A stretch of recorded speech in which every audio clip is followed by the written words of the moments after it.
আসসালামু আলাইকুম। আমার নাম মেহেদি হাসান।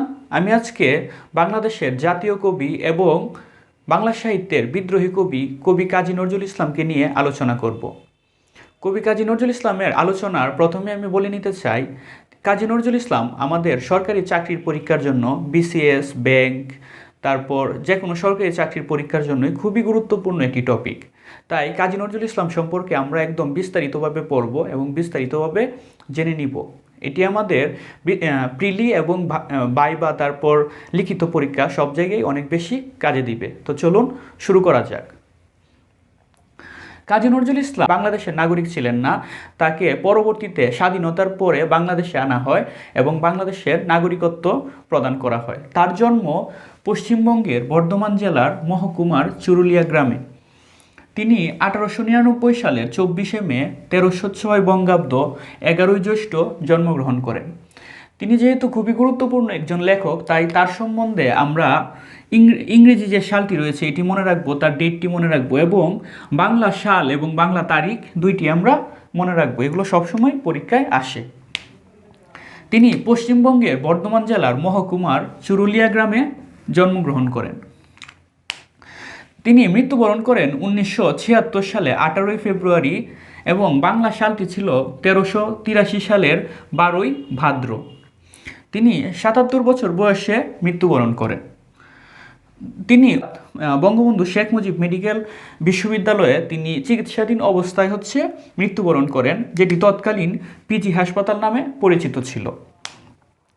তার গানের মধ্যে তিনি ইচ্ছা পোষণ করেছিলেন, সেই ইচ্ছে অনুযায়ী তাকে সমাহিত করা হয় ঢাকা বিশ্ববিদ্যালয়ের কেন্দ্রীয় শাহী মসজিদ প্রাঙ্গণে। তাকে সমাহিত করা হয় ঢাকা বিশ্ববিদ্যালয়ের কেন্দ্রীয় শাহী মসজিদ প্রাঙ্গণে। আমরা পরবর্তী স্লাইডে যাই। কাজী নজরুল ইসলাম সম্পর্কে আরও কিছু তথ্য আমরা জেনে নিই। তার ছোটবেলা তার ডাকনাম ছিল দুখু মিয়া। তার বাবার নাম কাজী ফকিরউদ্দিন। তিনি মসজিদের ইমাম ছিলেন। তিনি 1908 সালে মারা যান। যখন কাজী নজরুল ইসলামের বয়স মাত্র 9 বছর, তখনই তার বাবা মারা যান, যার কারণে তাকে বিভিন্ন জায়গায় কাজ করতে হয়েছে। ছোট সময় থেকেই তার পরিবারের হাল ধরতে হয়েছে। তার মায়ের নাম ছিল জাহেদা খাতুন। কাজী ফকিরউদ্দিন এবং জাহেদা খাতুনের ষষ্ঠ সন্তান ছিলেন কাজী নজরুল ইসলাম। এখন আমরা কাজী নজরুল ইসলামের জীবনী সম্পর্কে দেখব। তো আমি কাজী নজরুল ইসলামের জীবনীটি ভালোভাবে পড়ার জন্য তার জীবনীটি 4টি ভাগে ভাগ করে আমি আলোচনা করব। প্রথমেই থাকবে তার প্রাথমিক জীবন বা শৈশব জীবন, যেটি 1899 থেকে 1917 সাল পর্যন্ত। তারপর তিনি সৈনিক হিসেবে যোগদান করেন। এটিকে আমি সৈনিক জীবন বলেছি। 1917 থেকে 1920 সাল পর্যন্ত তিনি সৈনিক হিসেবে ছিলেন। তারপর তিনি সাংবাদিকতাকে তার পেশা হিসেবে বেছে নেন। তারপর 1942 সালের 9 জুলাই তিনি মস্তিষ্কের একটি ব্যাধিতে আক্রান্ত হয়ে বাকশক্তি হারিয়ে ফেলেন। এই অসুস্থতার জীবন তারপর তার শুরু হয়। তো চলুন শুরু করা যাক। এখন আমরা কাজী নজরুল ইসলামের প্রাথমিক জীবন সম্পর্কে দেখব। আমরা আগেই জেনেছি যে মাত্র 9 বছর বয়সেই তার বাবা মারা যায়, এজন্য তাকে পরিবারের হাল ধরতে হয়। এজন্য তিনি বিভিন্ন কাজ করতেন। তিনি লেটো গানের দলে যোগদান করেন এবং পালা গান রচনা করতেন। এটা একদম ছোট সময় তিনি লেটো গানের দলে যোগদান করেন এবং পালা গান রচনা করতেন। তিনি আসানসোল রুটির দোকানে কাজ করতেন। যখন তিনি কাজ করতেন তিনি গান গাইতেন। এই গানে মুগ্ধ হয়ে আসানসোল থানার যে দারোগা ছিলেন কাজী রফিজউদ্দিন, উনি কাজী নজরুল ইসলামকে ময়মনসিংহের কাজী শিমলা গ্রামে নিয়ে যান পড়াশোনা করাতে। 1914 সালে কাজী নজরুল ইসলামকে দরিরামপুর হাই স্কুলে ভর্তি করিয়ে দেন। এটি ত্রিশাল থানার অন্তর্গত একটি হাই স্কুল। আমরা জানি যে কাজী নজরুল ইসলাম সেনাবাহিনীতে যোগদান করেন। তিনি মাধ্যমিক পরীক্ষার আগেই সেনাবাহিনীতে যোগদান করেন। এখন আমরা তার সৈনিক জীবন সম্পর্কে দেখব। আমরা এখন কাজী নজরুল ইসলামের সৈনিক জীবন সম্পর্কে জানব। আমরা জানি যে তিনি মাধ্যমিক পরীক্ষার আগেই তিনি সেনাবাহিনীতে যোগদান করেন। তিনি 1917 সালে সেনাবাহিনীতে যোগদান করেন। 49 নম্বর বাঙালি প্লাটুন থেকে তিনি করাচি যান।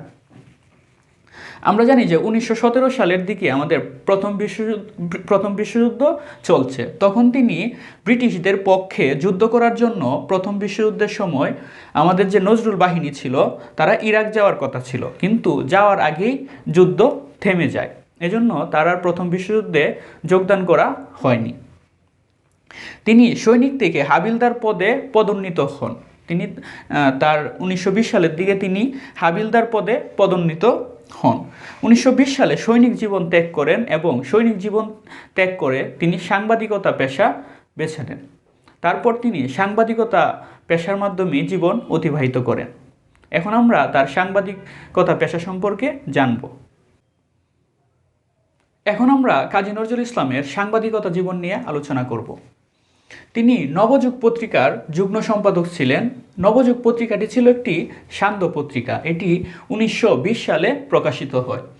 এই পত্রিকার প্রতিষ্ঠাতা সম্পাদক ছিলেন শেরে বাংলা একের ফজলুল হক। এই তত্ত্বটি অনেক গুরুত্বপূর্ণ যে নবযুগ পত্রিকার প্রতিষ্ঠাতা সম্পাদক ছিলেন শেরে বাংলা একের ফজলুল হক। এই নবযুগ পত্রিকার মাধ্যমেই আমাদের কাজী নজরুল ইসলামের সাংবাদিকতা পেশায় আসা। তারপর তিনি ধূমকেতু নামক একটি পত্রিকার সম্পাদক ছিলেন। এটি 1922 সালের 12ই আগস্ট প্রকাশিত হয়। এটি সপ্তাহে 2 বার প্রকাশিত হতো। এই ধূমকেতু পত্রিকাটি সপ্তাহে 2 বার প্রকাশিত হতো। আমরা আরেকটি তথ্য জেনে নিই যে কাজী নজরুল ইসলামের যে ছদ্মনামে তিনি ধূমকেতু ছদ্মনামেও লিখতেন। এই ধূমকেতু পত্রিকাটির প্রথম পাতার শীর্ষে রবীন্দ্রনাথের একটি বাণী লেখা থাকত। আমরা এই ধূমকেতু পত্রিকাটি অনেকবার দেখা যায় যে কাজী নজরুল ইসলাম বিভিন্ন কবিতা প্রবন্ধ লেখার কারণে এই ধূমকেতু পত্রিকাটি অনেক সময় বাজেয়াপ্ত হয়, আবার এর সংখ্যা অনেক সময় নিষিদ্ধ করা হয়। যেমন আনন্দময়ীর আগমনে 26 সেপ্টেম্বর যখন আনন্দময়ীর আগমনে প্রকাশিত হয়, তখন এই সংখ্যাটি আনন্দময়ীর আগমনে যে সংখ্যায় প্রকাশিত হয় সেই সংখ্যাটি বাতিল করা হয়। এবং আমাদের একটি প্রবন্ধ গ্রন্থ রয়েছে যোগবাণী, আমরা এটি সম্বন্ধে আরও বিস্তারিতভাবে জানব। সেই প্রবন্ধ গ্রন্থ প্রকাশের পর আমাদের এই ধূমকেতু পত্রিকাটি বাজেয়াপ্ত করা হয় এবং কাজী নজরুল ইসলামকে জেলেও যেতে হয় এই প্রবন্ধের কারণে। এখন আমরা কাজী নজরুল ইসলামের অসুস্থতা সম্পর্কে জানব। আমরা জানি যে কাজী নজরুল ইসলাম 1942 সালে 43 বছর বয়সে, এটাও আমাদের মাঝে মাঝে পরীক্ষা আসে যে তিনি কত বছর বয়সে অসুস্থ হয়ে পড়েন। তিনি 43 বছর বয়সে 1942 সালে পিক্স ডিজিজ নামে একটি রোগে আক্রান্ত হন। এটি মূলত একটি মস্তিষ্কের ব্যাধি। এই রোগে আক্রান্ত হওয়ার কারণে তিনি বাকশক্তি হারিয়ে ফেলেন, অর্থাৎ কথা বলার শক্তি তিনি হারিয়ে ফেলেন। আমার পরবর্তী লেকচারে কাজী নজরুল ইসলামের সাহিত্যকর্ম সম্পর্কে দেখব, তার কাব্যগ্রন্থ সম্পর্কে দেখব, তার উপন্যাস সম্পর্কে দেখব। তিনি নাটক, চলচ্চিত্র, গান অনেক কিছু আমাদের এই বাংলা সাহিত্যে দিয়ে গেছেন। বাংলা সাহিত্যকে তিনি সমৃদ্ধ করে গেছেন।